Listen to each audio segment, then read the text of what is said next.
Halo, perkenalkan nama saya Tony Ardianto Mentolas dengan NPM 332043.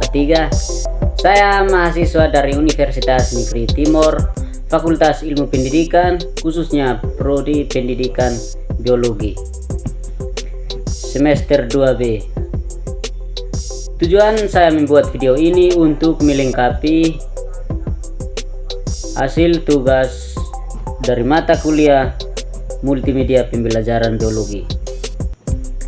Baik materi yang saya ambil di sini tentang sistem koordinasi pada manusia. Pengertian dari sistem koordinasi pada manusia yaitu pengertian sistem saraf. Sistem saraf terdiri dari jutaan sel saraf yang memiliki bentuk bervariasi. Sel saraf ini disebut neuron.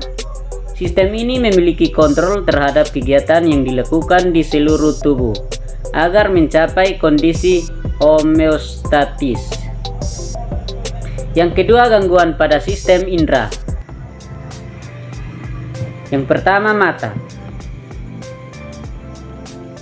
Mata yaitu miopi, hipermetropi, presbiopi, buta warna, katarak, dan astigmatis.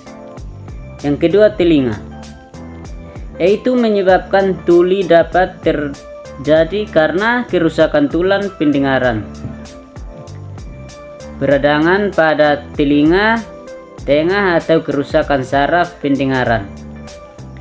Yang ketiga, hidung, yaitu terjadi rongga hidung akibat pilek, terdapat tumor atau polip di rongga hidung. Yang ketiga, kulit. Kulit merupakan ujung saraf bebas yang terletak di seluruh tubuh, panas dan dingin. Reseptornya berapa ujung saraf? Sentuhan reseptornya adalah korpus, Meissner, diskus, meskel, dan ujung saraf yang melingkar pada akar rambut. Letaknya di dekat permukaan kulit. Korpus Pacini, Ruffini, dan Krause letaknya agak dalam pada kulit. Pada bibir, ujung jari, ujung lidah, dan alat kelamin terdapat banyak reseptor dengan serabut saraf sensorik sehingga dapat membedakan dua titik rancangan sedekat apapun jaraknya. Selanjutnya yang keempat. Yang keempat yaitu hidung. Hidung berfungsi sebagai saluran untuk udara mengalir ke paru-paru. Jalannya napas ini berfungsi sebagai penyaring kotoran dan menyebabkan serta menghangatkan udara yang dihirupkan ke dalam paru-paru. Yang berikut, lidah. Lidah ini memiliki permukaan yang kasar karena adanya tonjolan yang disebut papila.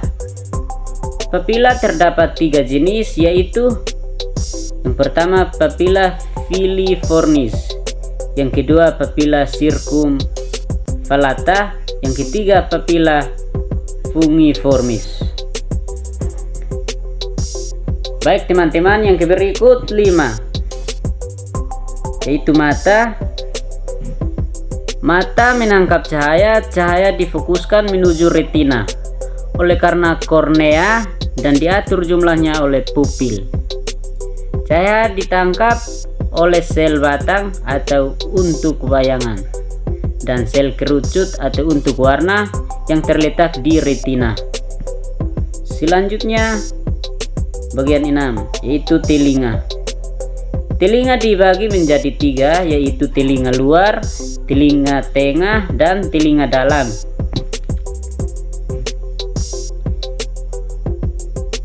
Yang ketujuh, pengertian hormon. Hormon adalah zat kimia berbentuk senyawa organik yang dihasilkan oleh senyawa organik. Yang kedelapan, ciri-ciri hormon. Hormon terletak di daerah hipothalamus atau disebut juga kendali saraf endokrin karena hormon memengaruhi kerja organ yang sifatnya spesifik, maka kelainan yaitu timbul akan mudah telusuri. Yang berikut gangguan pada sistem saraf dibagi atas dua, yaitu yang pertama epilepsi, dan yang kedua neutris, dan yang ketiga stroke. Yang pertama epilepsi merupakan penyakit kelainan pada neuron di otak. Yang berikut neuritis merupakan iritasi pada neuron disebabkan karena kekurangan vitamin, keracunan, atau pengaruh obat-obatan. Yang berikut stroke atau kerusakan otak yang terjadi akibat tersumbatnya atau pecahnya pembuluh darah otak. Selanjutnya yang 10, saraf tepi.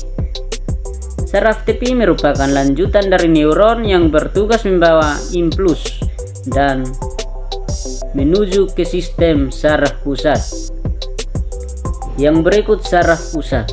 Saraf pusat dibagi menjadi dua bagian, yaitu yang pertama otak, yang kedua sumsum tulang. Otak dilindungi oleh selaput meninges. Yang kedua sumsum tulang belakang merupakan lanjutan dari medula oblongata sampai dengan ruas kedua tulang pinggang. Baik, inilah hasil video dari saya. Mohon maaf kalau ketika dalam penyampaian video yang saya buat ini ketika ada kata-kata yang salah atau kurang berkenan di hati teman-teman semua, saya mohon maaf. Terima kasih.